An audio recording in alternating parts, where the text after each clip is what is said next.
뭐 누구에게 제대로 슐레딩거 방정식을 잘 풀고 네. 근데 다 이해를 못해요. 모두가 퍼포먼스를 하고 있는 거네. 양자역학의 태도라고 그랬던 보호라든가 이런 사람들이 미시 상태로 가면 이게 10의 마이너스 10승 센티미터 빅뱅 우주론이 네. 이제 패러다임인데 네. 크게 보면 다 결정되어 있는 거죠.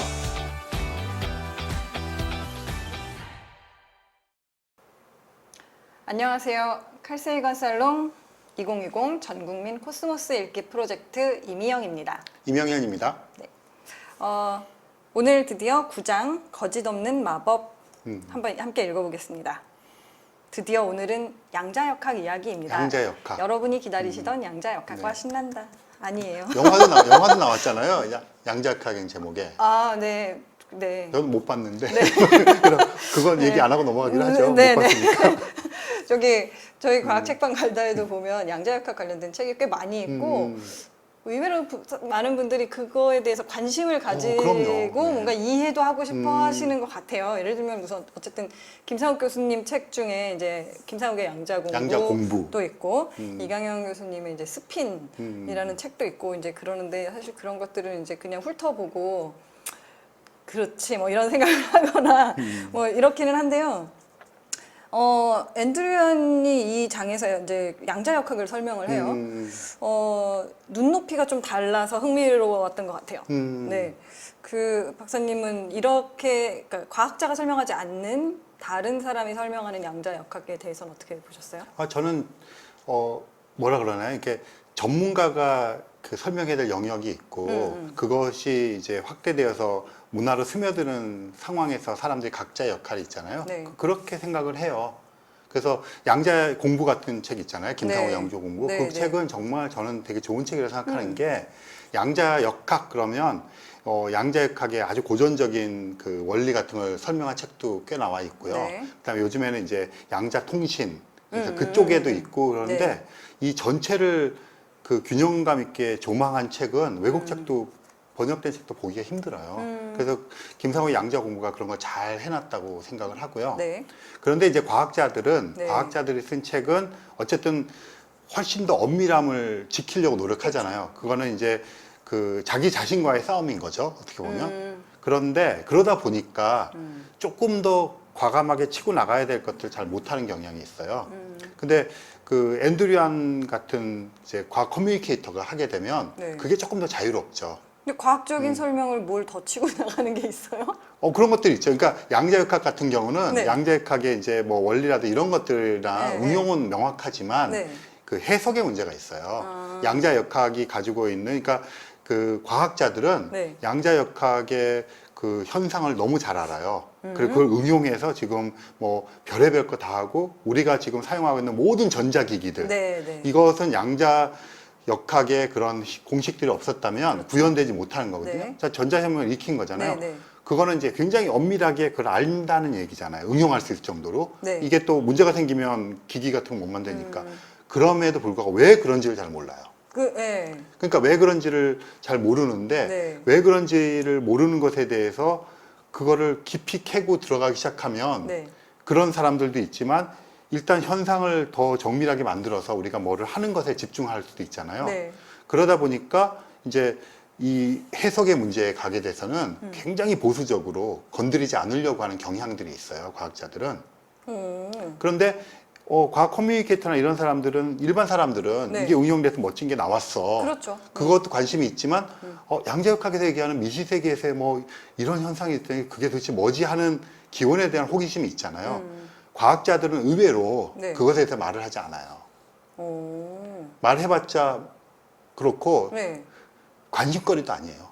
왜냐하면 자기가 하고 있는 이 연구가 훨씬 더 재미있으니까. 그렇구나. 그런데 이런 이야기들을 이제 과학 커뮤니케이터들은 해야 되잖아요. 하게 되면 엄밀성이 떨어질 수도 있고 오해할 수도 있지만 네. 그렇게 계속 회자되면서 네. 사람들이 익숙해지는 게 중요하다고 봐요. 아. 이해한다는 것이 아니라 과학자도 이해 못하고 지금 있는데 네. 그걸 일반인들이 다 이해하라고 요구하는 거는 굉장히 힘든 요구잖아요. 네, 네. 하지만 익숙해지는 것들 어. 그것에 대해서 자꾸 이렇게 발언하는 것들 이런 거 좋다고 봐요. 그래서 이게 이제 양자역학 아까 얘기하신 것처럼 학문적으로 뭐 물리학자분들이 설명하는 양자역학에 대해서는 다른 책을 읽으면 이제 좋겠지만 이 책에서는 몇 가지 이제 그 키워드를 보면서 핫하지만 이해할 수 없거나 아니면 이해하지 못해서 약간 매력적인 네, 이걸 한번 얘기를 찾아보겠습니다. 키워드 몇 개를 좀 생각해서 얘기해 볼게요. 우선 양자역학을 제대로 이해하려면 그 제대로란 포인트 조금 이따 같이 얘기해 보도록 하죠. 네, 네. 그리고 또 하나는 약간 뭔가 상상의 영역으로 두면 되게 멋질 것 같은 양자역학이라 저기 양자얽힘. 맞아. 네, 요즘에 아유, 핫한 네. 핫한 단어죠. 네, 네, 맞아요. 양자얽힘.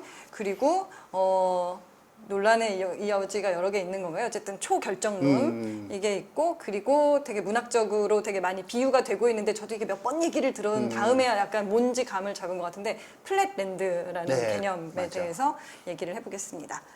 자, 우선 양자역학을 제대로 이해하려면 어떻게 해야 네. 할까요? 네. 제대로. 제대로.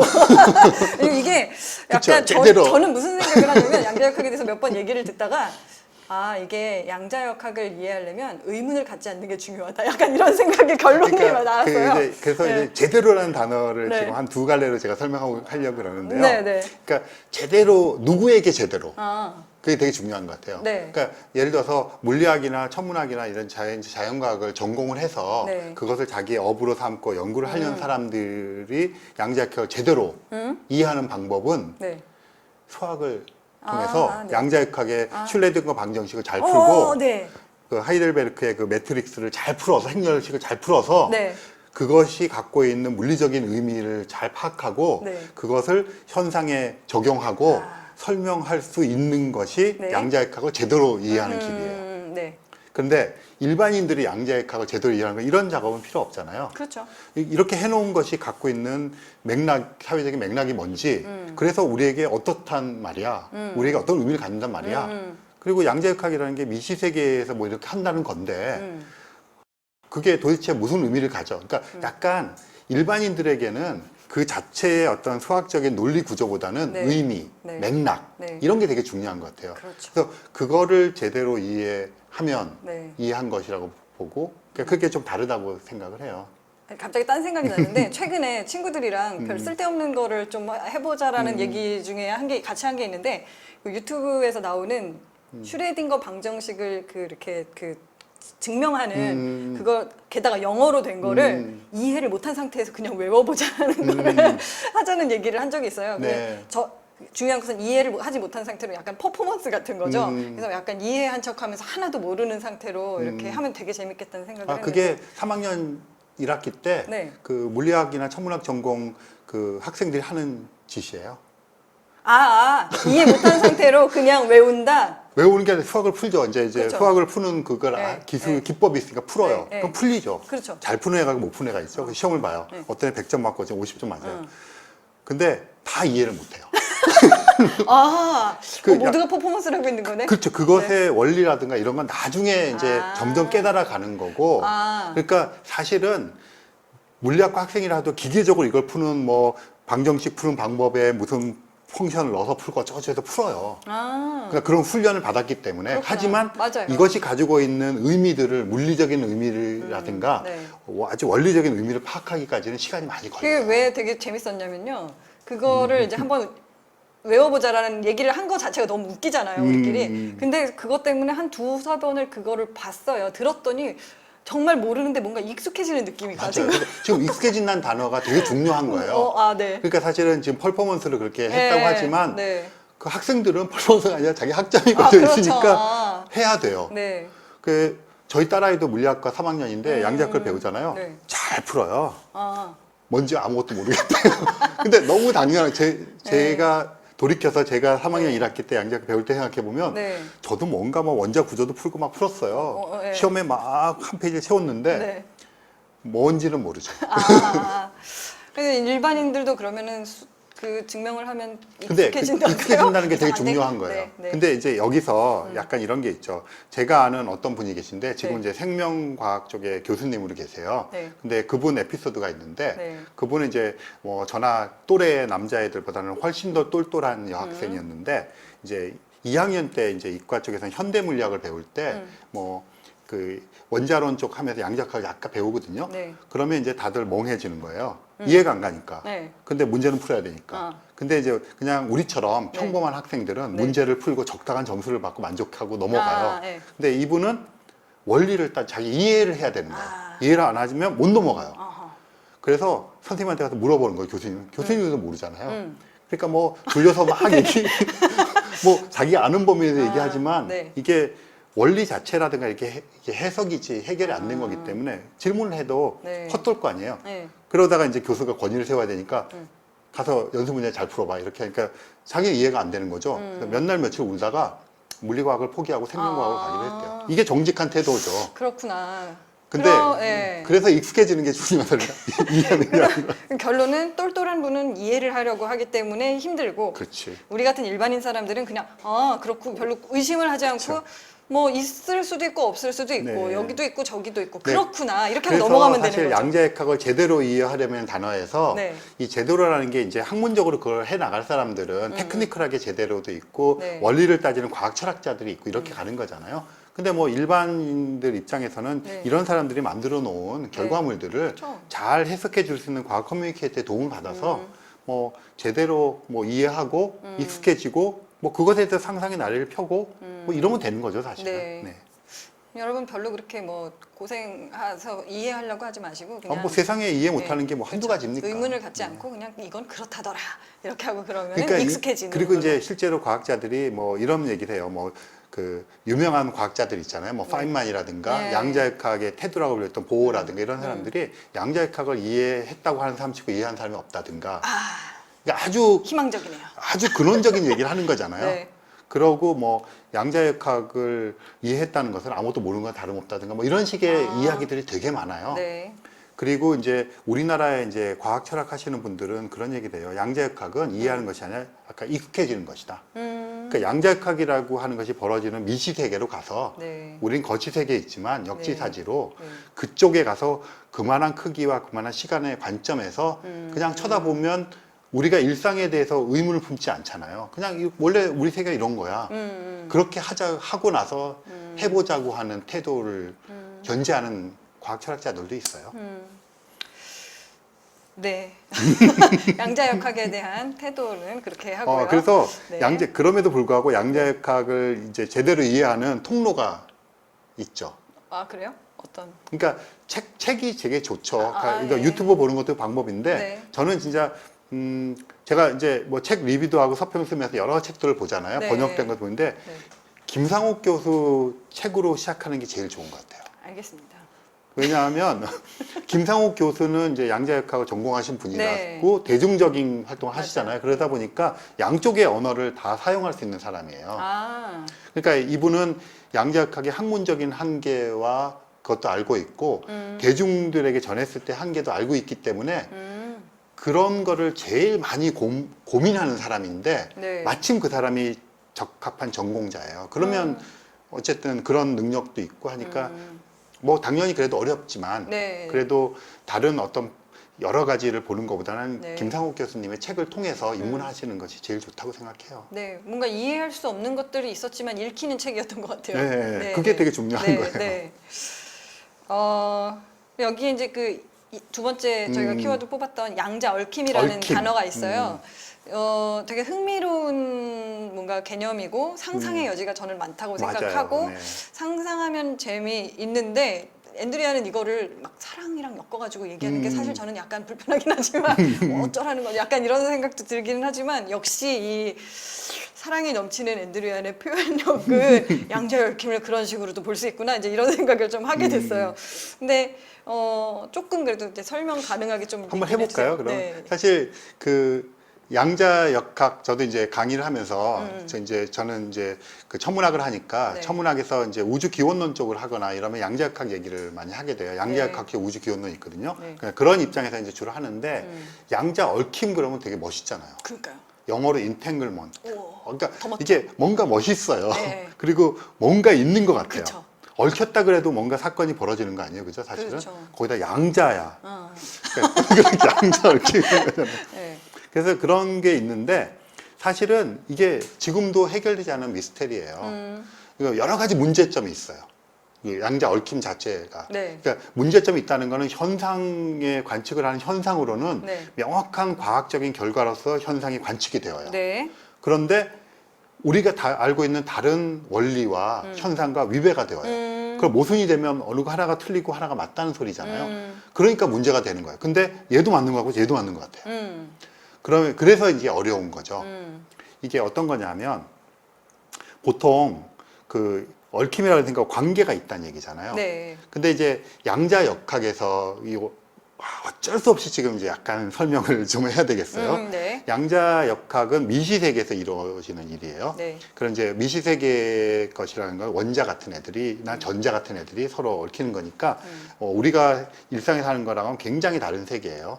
그 크기도 그렇고 움직이는 시간도 그렇고 그래서 위치라는 개념을 생각해 보면 네. 위치라든가 상태. 그럼 지금 미영님하고 저는 이렇게 카메라를 바라보면서 이 위치에 있으니까 여기다가 어떤 기준점을 하면 뭐 3, 4에 있고 나는 5, 7에 있고 뭐 이렇게 하고 있는 것들이 시간이 좀 흘러도 거기에 있는 거 이렇게 보고 있고 우리가 조금 움직이게 되면 5, 7에서 7, 8로 움직였어 이렇게 하는 게 보이잖아요. 네. 그러니까 그냥 그렇게 정해질 수 있는 거죠. 시간에 따른 어떤 상태, 시간에 따른 어떤 위치가 정해질 수가 있는 게 거시 상태예요. 네. 그런데 미시 상태로 가면 이게 10의 마이너스 뭐 10승 센티미터 이런 곳에서 전자가 거의 빛의 속도로 움직인다. 네. 그럼 엄청 빨리 움직이잖아요. 그렇죠. 그러면 이제 얘가 어디 있는지를 알려 그러면 우리가 얘를 측정을 해야 돼요. 네. 그럼 막 그러니까 미영님을 측정하려 그러면 빛을 딱 때렸는데 움직임이 느리니까 위치와 지금 시간 같은 걸 정확하게 이렇게 보고 상태를 반사시켜서 볼 수 있는 공 하나 던져가지고 돌아온 속도 보고도 알 수 있고 맞은 건가? 네. 그렇지 아무튼. 맞은 거죠. 네, 네. 맞아야 되는 거죠. 네, 네. 그러니까 측정한다는 말은 맞아야 되는 거예요. 아. 뭔가 반사시키거나 네, 네. 그러면 전자가 막 움직이고 있는데 얘네들을 그 맞춰가지고 튕겨져 나오는 거 보고 얘가 뭐 거기 있구나. 3, 4의 위치에 뭐 8이라고 하는 그 상태로 있었어 네. 라고 얘기하려고 그러면 얘를 맞춰야 되잖아요. 네. 근데 전자는 작아요. 네. 거의 뭐 그러면 얘를 맞추려면 얼마나 작은 애를 맞춰야겠어요. 그리고 얘가 막 빨리 움직이니까 엄청 빨리 움직이잖아요. 네. 그럼 이런 거죠. 제 손이 전자예요. 네. 그럼 막 움직이는데 이거를 막 지금 가려니까 정말 빨리 땅 때려야 되는데 빠르게 세게 때려야 되잖아요. 네. 그럼 빠르게 세게 때리면 얘가 어떻게 했습니까? 튕겨요? 튕겨 움직이잖아요. 그러면 부딪히는 순간 끼 끌려가면서 움직이는 거죠. 네. 그러면 정확한 위치를 기술할 수가 없어요. 네. 그리고 정확한 위치를 기술하려고 그러면 빨리 던져서 딱 해야 되는데 네. 그럼 얘가 상태가 변해버려요. 그렇죠. 그리고 그러면 상태를 안 변하면 천천히 해야 되잖아요. 네. 그러니까 빨리 움직이고 천천히 하면 같이 이렇게 위치 자체가 뭉개져요. 네. 그럼 위치와 상태를 동시에 측정하기 힘들다는 거잖아요. 네. 그게 불확정성 원리예요. 이제 네. 조금만 더 가시면 네. 돼요. 이게 불확정성 에너지 원리예요. 빠짐 주세요, 100원. 네. 네. 그래서 이거를 X, Y, 뭐 3, 7 이렇게 기술할 수 없다는 거예요. 네. 그렇다면 어떻게 기술해야 되냐면 얘가 이렇게 있는 것을 확률 분포로 기술하자는 거예요. 네. 그러면 전자란에는 뭐 1, 2 상태에 있을 확률 30%, 37. 그러니까 그러고 측정을 하는 순간에 땅 하는 순간에 그 확률 분포로 분포하던 것들이 네. 어떤 상태로 결정이 되는 거예요. 아. 그러니까 우리는 지금 확률 분포라고 보기 힘들잖아요. 결정되어 있는 거를 가서 네. 측정하는 건데 미시세계에서는 확률 분포로 있어야 된다는 거죠. 그렇다는 얘기는 얘가 우리는 미영 씨나 저는 거시 상태에서 그냥 미영 1, 명현 1로만 있는 건데 얘는 미영 1, 미영 2, 미영 3, 미영 4가 가능성으로 존재하다가 측정하는 순간에 미영 5로 결정된다는 거죠. 아, 네, 네. 그 차이가 있는 거예요. 예, 그게 예, 굉장히 중요한 거예요. 예. 그렇다면 예. 이제 여기서 얽힘이라는 게 들어가는데 네. 얘가 확률 분포로 존재를 하잖아요. 그렇다면 우리가 얘를 가지고 그 고전적으로 하면 이제 그 얽힘이라는 게 이런 거죠. 서로 관계를 짓는 거잖아요. 그러면 1이라고 쓰여 있는 종이랑 2라고 쓰여 있는 종이를 두 개를 접어 가지고 어떤 이렇게 감춰져 있는 곳에 집어넣어요. 그럼 내가 뽑았어요. 그래가 미영 씨 하나 뽑았어요. 그리고 우리가 저 멀리 떨어지는 거예요. 네. 그리고 각자 까봐요. 그러면 이미 뽑을 때 1과 2가 결정되어 있잖아요. 그쵸. 관계. 그러니까 이쪽에서 제가 2를 보는 순간에 미영님이 2를 갖고 있다는 걸 저는 그냥 깨닫게 되는 거죠. 네, 네. 이게 고전적인 얽힘이에요. 네. 근데 양자역학은 확률 분포라 그랬잖아요. 측정하기 전까지는 얘가 결정이 안 돼요. 그러면 어떤 상황이냐면 이 속에다가 종이 두 개를 넣는데 0, 1, 0, 1. 0과 1을 넣는데 0과 1을 놓을 수 없고 얘는 0인 동시에 1.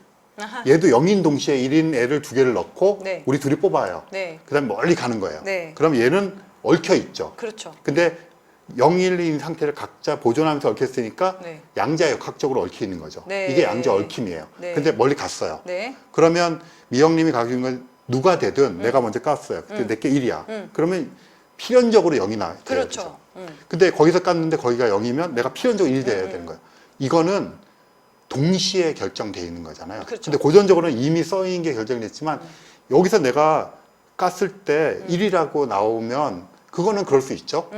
그런데 저쪽에 0이라는 게 동시에 나와야 되잖아요. 네. 그럼 이 사이에 교통하지 않고 여기서 1이라고 결정됐다는 걸 알고 0이라고 결정이 돼야 될 거 아니에요. 네. 그걸 어떻게 아냐는 거예요. 그거를 의심하지 않고 그냥 그렇구나라고 생각하면은 상상력 속에서 되게 돼요. 왜냐면은 예를 들면 해리포터 이런 세상 같은 경우에는 되게 너무 당연하게 될 수 그러니까 있을 지금 거예요. 이렇게 생각하면 여기서 결정됐으니까 이렇게 확률론적으로 했는데 결정이 1이 됐으니까 얽혀 있으니까 네. 0이 될 거야. 그럼요. 하잖아요. 문제는 이거예요. 뭐요? 우리가 살고 있는 세상에서는 상대성 이론에 의해서 네. 그 정보를 가장 빨리 전달할 수 있는 게 빛이에요. 네. 빛의 속도가 유한해요. 네. 그럼 내가 미영님한테 가가지고 나 깠던 1인데 0이라고 하는 건 원리상으로는 그렇게 돼 있는데 네. 진짜인지를 확인하려고 그러면 갔다 왔다 시간이 걸리잖아요. 그렇죠. 그런데 동시에 결정이 돼야 되는 거잖아요. 빛의 네. 속도보다 빨리 결정이 돼야 네. 되는 거죠. 얽혀있기 때문에. 그렇죠. 그러니까 상대성이라는 모순이 생기는 거예요. 이런 그 뭐라 그러죠? 그 기존 물리학에 그 갇혀 있는 과학자분들 같으니라고. 그러니까 이제 아인슈타인 같은 사람은 네. 이게 말이 되냐. 네. 그래서 이거는 진짜 유령 같은 거다. 네. 막 이렇게 아. 비판을 했죠. 그러니까 네. 고전적인 관점에서 이건 이해가 안 가잖아요. 네. 그런데 양자 얽힘으로 이제 원자 같은 거 갖고 얽힘을 시킨 다음에 네. 뭐 1km, 2km 뭐 심지어 인공위성에다 중국에서 띄우고 딱 해요. 아 실제로 그런 식으로 그 실험을 하는 실험을 거죠. 하는 거예요. 그러니까 1km 떨어지고 아마 중국에서 한 게 제일 오래 그 건데요.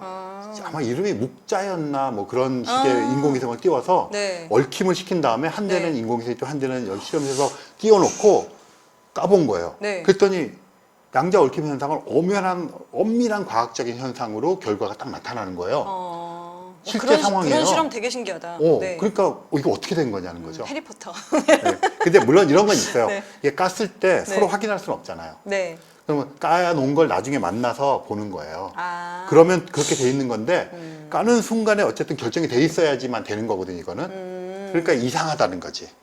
그럼 이거를 해결할 수 있는 거는 지금 우리가 알고 있는 것들로는 해결하기 힘들잖아요. 이거 미리 가서 볼 수도 없고. 그렇게 된 거예요. 이게 그래서 양자 얽힘 현상은 지금 이제 네. 아까 이해하신 것처럼 확률적으로 간다는 것까지 얘기해서 네. 그렇게까지는 사람들이 이해하는데 네. 그러면 이렇게 동시에 나타나는 것은 얽혀 있으니까 됐다 이것까지 얘기를 하는데 네. 그럼 이게 이렇게 되려면 어떻게 알아차리느냐 그게 이제 먹을은 이해할 수 없습니다. 네, 그래서 그게 이제 문제가 되는 거죠. 네.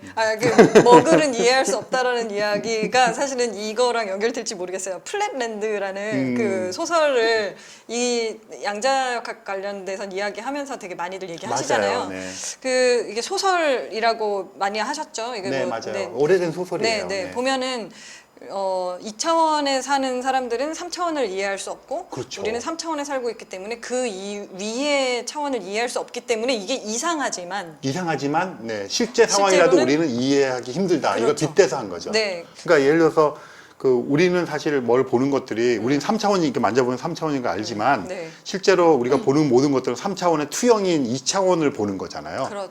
그 눈이 이렇게 해서 입체적으로 보는 것 뿐이지. 네, 네. 그래서 우리는 2차원적인 비율을 들고 이해하는 건 되게 잘하지만 네. 사실은 그런 식으로 따지면 4차원의 그림자 투영이 3차원인 거잖아요. 네. 그래서 4차원을 그런 식으로 상상해 볼 수는 있지만 4차원을 다룰 수는 없죠. 네. 그러니까 이제 플랫랜드는 2차원, 실제 3차원인데 2차원이라고 착각하고 살아가는 애들의 이야기죠. 네. 그럼 이거를 그렇죠. 비유를 하면 지금 뭐 양자 얽힘 같은 것도 우리는 지금 우리가 살고 있는 시공간 4차원에서 자꾸 생각을 하니까 그렇지만 이게 더 높은 차원이라도 이렇게 하면 풀릴 수도 있지 않을까 이런 생각들을 당연히 이제 네. 과학자들도 하고 있죠.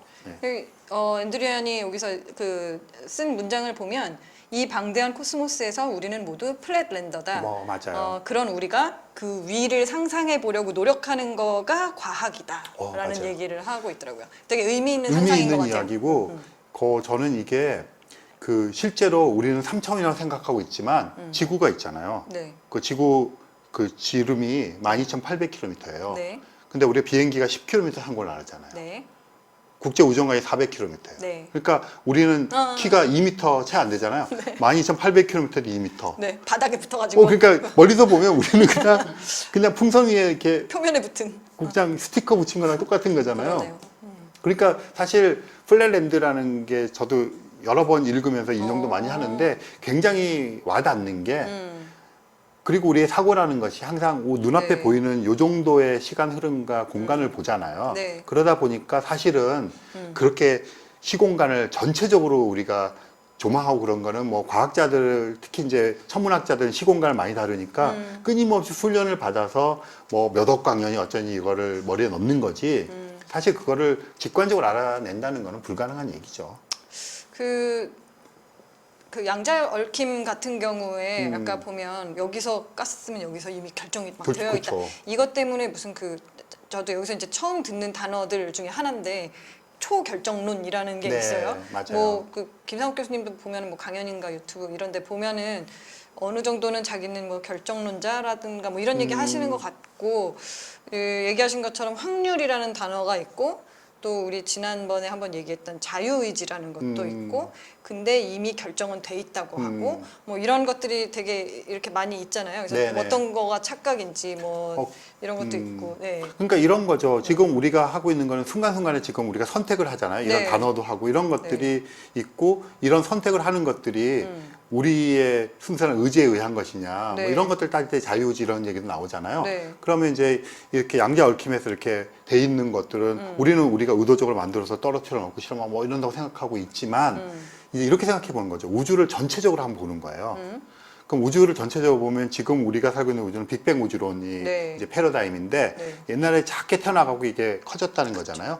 근데 사실 꼭 초결정론 아니더라도 네. 뭐 급팽창 이론에서 뭐 그 지평선 문제 이런 것들이 있어요. 뭐냐 하면 우주가 이제 굉장히 지금 넓은데 우주의 저 끝이랑 한쪽 끝은 엄청나게 거리가 멀어서 서로 빛의 속도로 달려가서 확인하려면 불가능하지만 거의 비슷하고 똑같은 물리 법칙이나 이런 걸 공유를 해요. 다 그러면 그게 어떻게 가능할까? 그러니까 처음에 이게 우주가 엄청 작았을 때 서로 막 영향을 주고받고 있었잖아요. 이미 그거 얽힘이죠, 일종의. 네. 그러고 나서 얘가 급팽창을 해버린 거예요. 네. 그러면 급팽창을 했지만 그때 얽혔던 것들이 남아있기 때문에 그런다고 하는 게 이제 천문학 쪽에서는 급팽창 이론을 통한 뭐 지평선 문제를 해결하고 뭐 이런 거예요. 그런데 그것에 훨씬 더 이제 좀 나아간 네. 판이 초결정론이에요. 네. 우리가 살고 있는 우주라는 게 처음 생길 때 네. 지금 말씀드린 그런 거를 확장해서 우주가 우리 우주뿐일 수도 있고 뭐 다중우주 중에 우리가 하나일 수도 있어요. 그럼 우주가 각각에 생긴다는 것은 고유한 초기 값들로 생기는 거잖아요. 네. 그 각각의 우리 우주가 생길 때 우리 우주의 초기 값들이 있고 네. 그 안에 있는 것들이 에너지 상태에서 물질로 변해가는 건데 네. 사실은 그 근원을 따지면 다 하나잖아요. 그럼 거기에서 이미 얽혀 있고 이미 결정되어 있는 것들에 이제 확장판이죠. 만약하면 우리의 몸에서도 DNA에 어떤 정보가 돼 있어서 네. 프로그램 된 대로 우리가 쭉쭉쭉 하잖아요. 네. 물론 환경 요인에서 인터랙션 네. 하면서 하지만 네. 우리가 죽는 거, 노화하는 거, 그렇죠. 뭐 이렇게 하는 것들, 또 재활용되는 이런 것들은 결국 크게 보면 다 결정되어 있는 거죠. 그래서 그런 의미에서 초결정론이라는 것이 네. 거시적으로 보면 네. 그렇게 되면 이렇게 하는 것도 사실은 그 큰 시나리오에 프로그램화 되어 있는 것이 한 1년의 과정인 거죠. 그럼 물리학자나 어쨌든 천문학자는 약간의 다들 결정론적인 그 생각을 하세요? 왜 그러니까 하면 네. 그 기본적으로 단순한 원리에 의해서 세상이 이루어지고 있다는 것에 대한 어떤 그 이데아적인 그런 걸 갖고 있어요. 그래서 굉장히 환원론적이고 그러다 보니까 뭐 이런 것에 대해서 호감을 갖고 있기도 하죠. 그냥 하나의 방정식으로 세상이 모든 게 결정되면 너무 좋겠다. 너무 이런 근데 거죠. 그건 진짜 근데. 그래서 theory of everything 이렇게 얘기하는 거죠. 네, 네. 그냥 물리학자랑 천문학자는 좀 이상하구나 생각을 할 수도 있고. 네, 얘기를 사실 더 해볼 수도 있을 것 같은데 우선 요거는 여기까지만 하고 또 다음에 이야기를 할 수 있을 것 같아요. 이 챕터에서 그 결정론에 대한 이야기로서 엔드리안이 또 역시나 희망적으로 얘기한 부분을 문장으로 한번 찾아봤어요. 어쩌면 우리는 정말 결정론적 세계에서 사전에 프로그래밍이 된 입자들의 집합에 지나지 않을지도 모른다. 그래도 진짜 그런 존재처럼 살지는 말자. 라는 문장을 골라봤습니다. 초결정론에 우리가 모두가 네, 이렇게 조종당하는 노예가 되고 싶지는 않으니까요. 네, 그러니까 제 생각에는 네.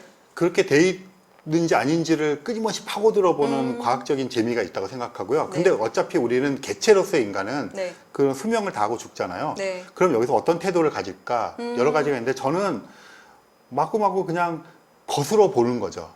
막 거꾸로 해보고 반항해보는 건데 그거조차도 결정돼 있다고 하더라도 네. 뭐 그런 식의 시도를 해보는 게 재밌지 않나요? 네. 그렇게 살면 될 것 같아요. 네, 그럼 그렇게 우선 살고 그렇게 산 다음에 다음 편에서 또 그러면 뵙겠습니다. 여러분들도 저기 문장 한번 찾아봐 주시고 네, 희망적인 문장을 찾으실지 뭐 상상력이 높은 네, 문장을 오늘 찾으실지 우리 끝내기 전에 모르겠지만. 해야 될 일 있죠. 어떤 거죠? 구독과 좋아요 예. 눌러주세요. 그렇죠. 그다음- 알림도 같이 설정해 네. 주시고요. 네. 네, 알겠습니다. 고맙습니다. 네, 감사합니다. 네.